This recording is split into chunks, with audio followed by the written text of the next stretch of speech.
நமது மாவட்ட கழக செயலாளர் முன்னிலை வகுத்து உங்களுக்கு இப்ப அரை மணி நேரம் தான் உள்ள இருக்க எல்லாரும் வெளியே வாங்க. உள்மனச்செம்மல் புரட்சித் தலைவர் எம்ஜிஆர் வணங்கி புரட்சித் தலைவர் அம்மா வணங்கி 4 ஆண்டு காலம் தமிழகத்தை சீரோடு சிறப்போடும் எழுச்சியோடும் ஆட்சி செய்த தமிழ்நாடு முன்னாள் முதலமைச்சர் வருங்கால முதலமைச்சர் நம்முடைய பாசத்துக்கும் நேசத்துக்குரிய கழகத்தின் நிரந்தர பொதுச்செயலாளர் எதிர்கட்சி தலைவர் கழகத்தை கட்டி காத்து வருகின்ற அனைத்து இந்திய அண்ணா முன்னேற்ற கழகத்தில் 2 கோடி தொண்டர்களை கட்டி காத்து வருகின்ற புரட்சி தமிழர் அண்ணன் எடப்பாடியுடைய ஆணைக்கிணங்க இன்றைக்கு மீஞ்சூர் திருவள்ளூர் வடக்கு மாவட்டம் மீஞ்சூர் பேரூராட்சிக்கு உட்பட்ட அனைத்து பகுதிகளிலும் நடைபெற்ற சீர்கேடுகளை கண்டித்து நம்முடைய பாசத்துக்குரிய கழகத்துடைய மூத்த முன்னோடியும் கழகத்தை கட்டி காத்து வருகின்றவருமான 3 தலைமுறையில் நம்முடைய கழகத்தில் உள்ள தலைவர்கள் எல்லாம் சந்தித்து பல்வேறு நிகழ்வுகளை கலந்து கொண்டு இன்றைக்கு 3 முறை கலந்து கொண்டு மட்டுமல்லாமல் தலைவர் காலத்திலும் புரட்சி தலைவர் காலத்திலும் அவர் பல்வேறு துறைகளில் அமைச்சராக புரட்சித்துறை அம்மா காலத்தில் பல்வேறு துறையில் அமைச்சராக அண்ணன் எடப்பாடியுடைய இதயத்தில் நீங்காத இடம் பெற்று இன்றைக்கு அவருடைய ஆணைக்கிணங்க வருகை தந்திருக்கின்ற நம்முடைய மாவட்டத்துடைய தேர்தல் பொறுப்பாளரும் இந்த மாவட்டத்தை கட்டி காத்துகின்ற வகையில் எங்களுக்கு முழுமையாக ஒத்துழைப்பு நல்கி கொண்டிருக்கின்ற எங்கள் பாசத்துடைய அனைத்துலக எம்ஜிஆர் மன்றத்துடைய செயலாளரும் செய்தி தொடர்பாளரும் அன்புக்கு மிகுந்த மரியாதைக்குரிய ஐயா பொன்னையா அவருடைய முன்னாள் அமைச்சர் ஐயா வருகின்றிருக்கின்ற நம்முடைய அன்பு சகோதரர் முன்னாள் சட்டப்பேரவை உறுப்பினர் அன்புக்குரிய பொன் ராஜா அவர்களே, முன்னாள் சட்டப்பேரவை உறுப்பினர் அண்ணன் அன்புக்குரிய பொன்மனச்செம்மல் புரட்சி தலைவர் எம்ஜிஆர், பொன்மனச்செல்வி புரட்சி தலைவி அம்மா,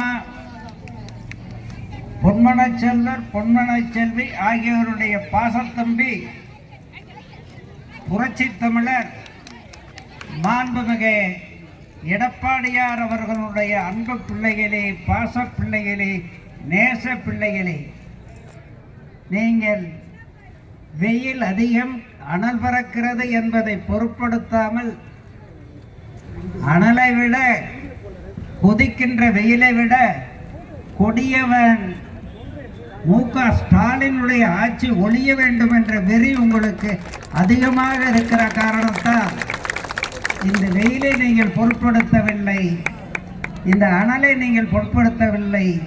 அனலாகவும் வெயிலாகவும் இருக்கிற கொடுமையான கொடுந்தேலன் ஆட்சி ஒழிய வேண்டும்.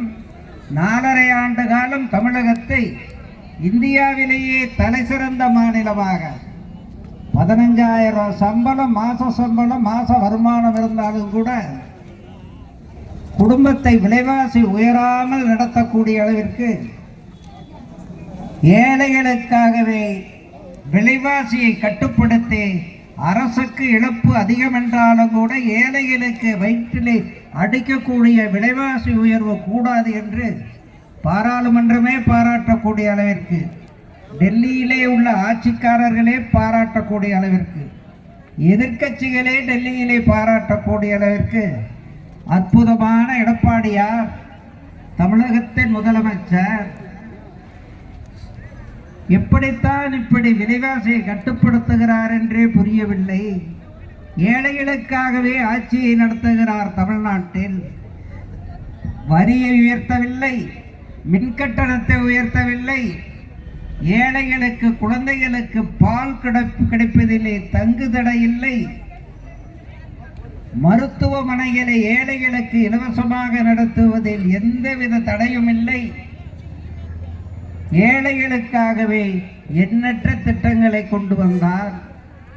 கிராமப்புறம் செழிப்பாக இருந்தால்தான் 70% மக்கள் வாழுகிற கிராமப்புறத்திலே பசிப்பட்டினியை ஒழிக்க வேண்டும் என்பதற்காக கிராமப்புறங்களுக்கு நதிநீர் திட்டங்களை இணைப்பதிலும் ஏரி குளங்களை ஆழப்படுத்துவதிலும் தமிழ்நாட்டுக்கு நிகர் எந்த மாநிலமே இல்லை என்று டெல்லி பாராட்டக்கூடிய அளவிற்கு ஒரு அற்புத முதலமைச்சராக செயல்பட்டார் எடப்பாடியார்.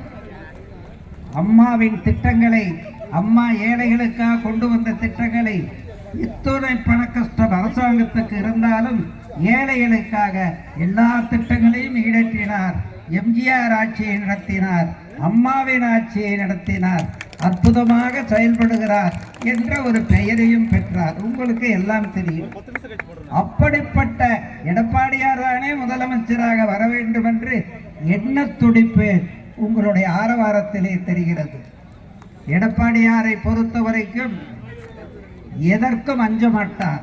அஞ்சாத சிங்கம், பட்டிக்காட்டு வீரன், பச்சை துண்டு இளவரசன், கிராம பொருளாதாரத்தை உயர்த்துவதிலே அக்கறையோடு செயல்படுவர். அவர் சின்ன வயதிலே மண்வெட்டி எடுத்து வயலிலே வேலை செய்தவர், களை எடுத்தவர், பயிர் அறுவடை செய்தவர். உழைப்பு என்றால் என்ன என்பதனை எம்ஜிஆர் போல் உலகுக்கு எடுத்துக்காட்டும் ஒரு உன்னதமான முதலமைச்சராக அந்த 4.5 ஆண்டு காலம் இருந்தார். அப்படிப்பட்ட எடப்பாடியார் கையிலே புரட்சித் தலைவர் ஆத்மாவும் பொன்மன செல்வி ஆத்மாவும் தமிழகத்தை தந்திருக்கிறது. தமிழகத்திலே அடுத்து இந்த இயக்கத்தை கட்டி காக்கக்கூடிய அவர்களுடைய வாரிசு, அண்ணாவின் வாரிசு, எம்ஜிஆரின் வாரிசு, அம்மாவின் வாரிசு என்று எடப்பாடியாரை கைகாட்டி சென்றிருக்கிறார்கள். அண்ணாவும் எம்ஜிஆரும் அம்மாவும். அப்படிப்பட்டவருடைய ஆட்சி மீண்டும் வந்தால்தான் விலைவாசி கட்டுக்கோப்புக்குள் வரும்.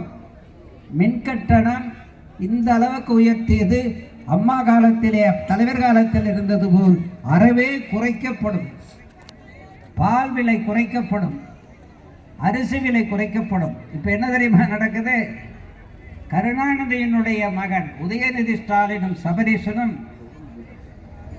அதானி என்ற சர்வகட்சிக்கும் அவன் பைனான்சியராக இருந்து இந்திய பொருளாதாரத்தை சுருண்டிக் கொண்டிருக்கிற அதானியும் அரசியலில் எப்படியோ கொள்ளையடிப்பதில் ஒருங்கிணைந்து இந்தியாவுக்கு வேண்டிய எல்லா பொருள்களையும் இறக்குமதி பூண்டு ஒரு கிலோ 10 ரூபாய்க்கு வாங்குறாங்க. ஆனால் விற்கிறது 40 ரூபா 50 ரூபாய்க்கு விற்கிறாங்க. எங்கே போகுது மீதி பணம்? கருணாநிதி வீட்டுக்கு போகுது, ஸ்டாலின் வீட்டுக்கு போகுது, உதயநிதி வீட்டுக்கு போகுது, சபரீசன் வீட்டுக்கு போகுது. மக்கள் வயிற்றிலே அடிக்கப்படுகிறார்கள்.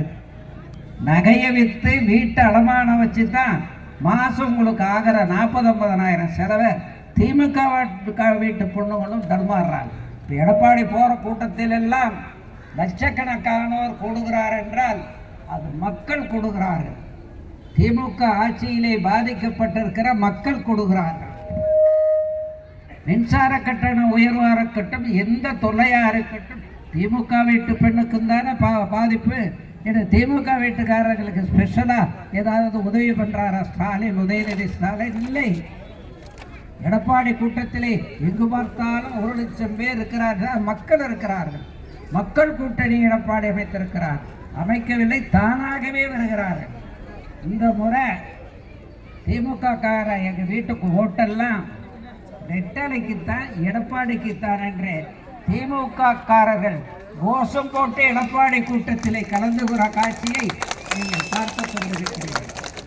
இந்த முதலமைச்சராக தமிழகத்துக்கு மீண்டும் வர வேண்டும் என்றால் அவர் துண்டு பேப்பரை வச்சுக்கிட்டு ஸ்டாலின் மாதிரி படிக்க மாட்டார்.